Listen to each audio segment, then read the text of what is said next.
बिस्मिल्लाहिर्रहमानिर्रहीम। Welcome to MK academy. Last video में हमने definition of B spline curve की बात की थी, तो वहाँ हमारे पास नॉट वेक्टर्स या नॉट वैल्यूज हम यूज कर रहे थे in the definition where T minimum and T maximum are the not values, first and last element of not vector, and also in the B spline blending function या B spline basis function, यहाँ पे हमारे पास हर basis function के लिए knot values या knot vectors हम यूज कर रहे हैं एक्स आईज के तौर पे। ओके, तो आज की वीडियो में हम देखेंगे कि नॉट वेक्टर्स क्या होते हैं और कैसे नॉट वेक्टर्स को हमने जनरेट करना है। ओके, नॉट वेक्टर्स की जो रिक्वायरमेंट है, यानी कि नॉट वेक्टर्स कैसे होने चाहिए, तो वो सिर्फ एक है कि नॉट वेक्टर के जो एलिमेंट्स हैं या नॉट वैल्यूज जिन्हें हम कहेंगे नॉट वेक्टर्स के एलिमेंट्स, वो इंक्रीजिंग होने चाहिए, यानी कि असेंडिंग ऑर्डर में होने चाहिए, लाइक 0 1 2 3 4 असेंडिंग ऑर्डर में।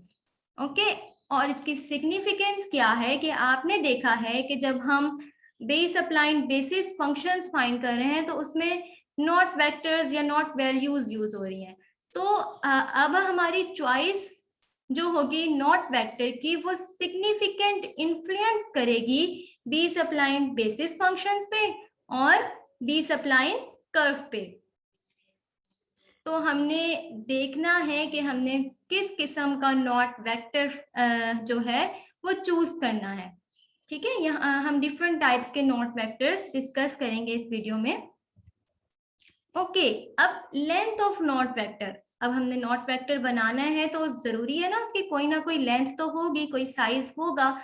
तो अगर हमारे पास n+1 कंट्रोल पॉइंट्स गिवन है और ऑर्डर ऑफ द कर्व हमारे पास k है, तो हमारे पास n+k+1 होगा size of not vector. n+k+1 यानी कि n+1 हमारे control points plus k order of the curve. Size of knot vector is equal to number of control points plus order of the curve. Okay. अब types of knot vector की बात करते हैं। Fundamentally there are two type of knot vectors, that is periodic knot vector and open knot vectors in two flavors, uniform and non-uniform। यानी कि uniform periodic knot vector, non-uniform periodic knot vector, uniform open not vector and non uniform open not vectors.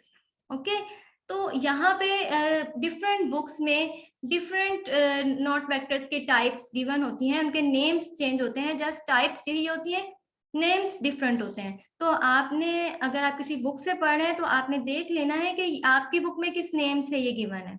Okay, concept आपको clear हो जाएगा इंशाल्लाह after watching this video. तो सबसे पहले हम बात करते हैं यूनिफॉर्म नॉट वेक्टर्स क्या होते हैं। यूनिफॉर्म नॉट वेक्टर्स ऐसे नॉट वेक्टर्स होते हैं जिसमें तमाम नॉट वैल्यूज इवनली स्पेस्ड होती हैं, यानी कि उनमें एक जितना गैप होता है। फॉर एग्जांपल 0 1 2 3 4, इसमें 1 यूनिट का गैप है। इसी तरह -0.2 -0.1 0 0.1 0.2, इसमें देखिए आप कि 0.1 यूनिट का गैप है हर नॉट वैल्यू के दरमियान। ओके, अगर हम पीरियोडिक यूनिफॉर्म नॉट वेक्टर की बात करें तो periodic uniform knot vector generally 0 से स्टार्ट होते हैं और उनमें एक एक यूनिट का इंक्रीमेंट होता है और वो किसी मैक्सिमम वैल्यू को पहुंच जाते हैं। मैक्सिमम वैल्यू क्या होगी? फॉर एग्जांपल अगर हमारे पास n+1 + k हमने लेंथ लेनी है, तो जहां तक भी आए तो n+k तक आ जाएगा। ठीक है, 0 1 2 3 4। ओके, इसके अलावा अगर हम not vectors periodic uniform knot vector को नॉर्मलाइज करना चाहें तो हम तमाम वैल्यूज को लास्ट वाली 4 से डिवाइड कर देंगे। लास्ट वैल्यूज यहाँ पे 4 है तो तमाम वैल्यूज को 4 से डिवाइड कर देंगे, तो ये 0 और 1 के दरमियान वेक्टर जो है हमारा नॉर्मलाइज हो जाएगा लाइक दिस 0 0.25 0.5 0.75 एंड 1। अभी भी देखिए ये इवनली स्पेस्ड है, लेकिन हमारा जो नॉट वेक्टर है वो 0 से 1 तक वेरी कर रहा है। ओके जैसे कि हमारा बेजियर कर्व में टी वेक्टर जो था वो वेरी करता था 0 से 1 तक, तो ये नॉर्मलाइज्ड नॉट वेक्टर कहलाएगा, normalised periodic uniform knot vector. Okay अगर हम ओपन यूनिफॉर्म नॉट वेक्टर की बात करें तो ओपन यूनिफॉर्म नॉट वेक्टर्स में एंड्स के जो नॉट वैल्यूज हैं वो रिपीट हो रही होती हैं k times. Okay open uniform not vectors में जो हमारे एंड की नॉट वैल्यूज हैं वो k टाइम्स रिपीट हो रही होती हैं, यानी कि फर्स्ट k नॉट वैल्यूज और लास्ट k नॉट वैल्यूज जो हैं वो इक्वल होती हैं, फर्स्ट के not values equal and last के नॉट वैल्यूज जो हैं वो इक्वल होंगी in case of open uniform not vectors. Example देखिए, और जो इंटरनल नॉट वैल्यूज हैं क्योंकि यूनिफॉर्म नॉट वेक्टर है तो इवनली स्पेस्ड होंगी ऑब्वियसली वो। एग्जाम्पल देखिए, अगर k2 है तो हमारे पास जो फर्स्ट नॉट वैल्यूज है वो 2 टाइम्स रिपीट हो जाएगी और 1 2 3 evenly spaced not values internal वाली, और फिर 4 4 ये भी 2 टाइम्स रिपीट हो रही है। यहाँ पे हमारे पास n+1 जो है वो 5 है, यानी कि n4 है, क्योंकि n+1 जो है अगर हम 5 लेते हैं तो 2 यानी कि 7 नॉट वैल्यूज हैं, 1 2 3 4 5 6 7।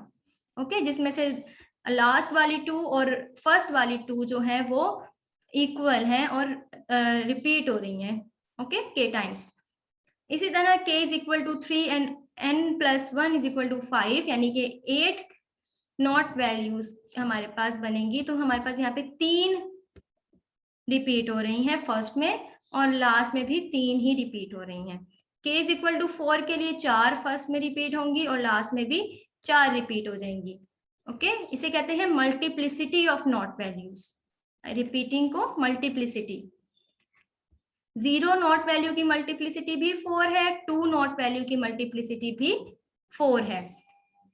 ओपन यूनिफॉर्म नॉट वेक्टर्स के लिए अगर हम नॉर्मलाइज करना चाहें तो वही उसी तरह जो लास्ट में हमारी जो वैल्यू होती है नॉट वैल्यू, यानी कि k इज इक्वल टू 2 के लिए 4, k इज इक्वल टू 3 के लिए 3 और k इज इक्वल टू 4 के लिए 2, इससे हम सारी नॉट वैल्यूज को डिवाइड कर देंगे तो हमारे पास इस तरह से जो हमारी नॉट वेक्टर है वो नॉर्मलाइज हो जाता है।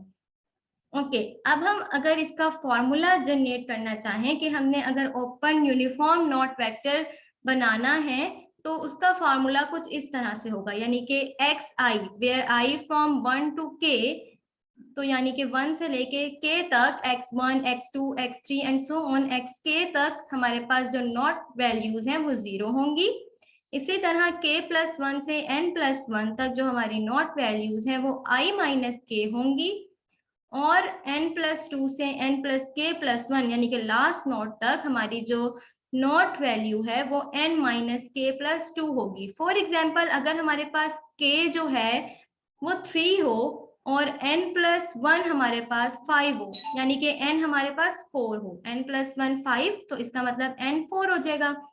तो देखिए अगर हमारे पास k3 हमने कहा है तो 1 से लेके 3 तक 0, x1 x2 x3 0, k+1 से n+1 यानी कि k+1 हमारे पास 4 और n+1 5, x4 और x5, x4 में 4 माइनस 3 1 हो जाएगा, 5 माइनस 3 2, x4 जो है हमारे पास 1 आ जाएगा और x5 हमारे पास 2 आ जाएगा। इसके अलावा x6 x7 यहाँ पे हमारे पास n+1 5 है और k हमारे पास 3 है और x8 3, बाकी की जो एंड वाली 3 नॉट वैल्यूज हैं वो हमारे पास n-k+2 यानी कि n हमारे पास 4 है -1 + 2 यानी कि 3, वो 3 आ जाएंगी 0 1 2 and 3। Okay non uniform not vectors क्या होते हैं, या तो वो उसमें जो नॉट वैल्यूज है वो अनइक्वली स्पेस होती है या फिर जो इंटरनल नॉट वैल्यूज हैं वो रिपीट हो रही होती हैं या मल्टीपल इंटरनल नॉट वैल्यूज होती हैं। तो non uniform not vectors periodic भी हो सकते हैं और ओपन भी हो सकते हैं, लाइक दिस। देखिए 0 0 0 1 1 2 2 ये open non uniform knot vector है, इसमें जो इंटरनल नॉट वैल्यूज हैं 1 और 1 ये हमारी मल्टीपल है या रिपीट हो रही हैं 2 टाइम्स। ओके, इसी तरह अगर periodic non uniform knot vector देखें सेकेंड वाली एग्जांपल में 0 1 2 2, ये हमारे पास रिपीट हो रही है इंटरनल नॉट वैल्यूज 2 दफा। और इसी तरह 0 0.28, ये भी हमारे पास periodic non uniform knot vector है, इसमें हमारे पास जो नॉट वैल्यूज हैं वो अनइक्वली स्पेस्ड हैं। So if you have any query about the knot vectors of B-spline curve, you can ask in the comment section below. Thank you so much. Next lecture में हम B-spline blending functions या B-spline basis functions को deeply study करेंगे. So keep watching MK Academy. Thank you so much.